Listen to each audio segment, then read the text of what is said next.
All right, what's going on? So today we're going to be covering comments in Python. Comments, you typically want to comment your code so that way you know what your thought process was whenever you wrote the code. So there may be times whenever you may write something, write some kind of program, and you may stop working on that program for some bit of time and then come back to it, and you may not know exactly what it was that you were doing. So it's always good to add in comments into the code.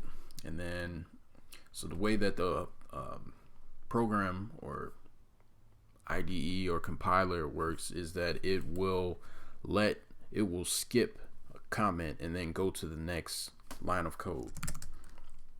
So in Python, you use the pound symbol or the hashtag as a comment.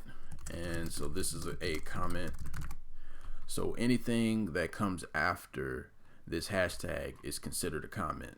Got too many M's in there. And then whenever the code or the program sees it, it'll skip it and then go to the next thing. So this is a print statement.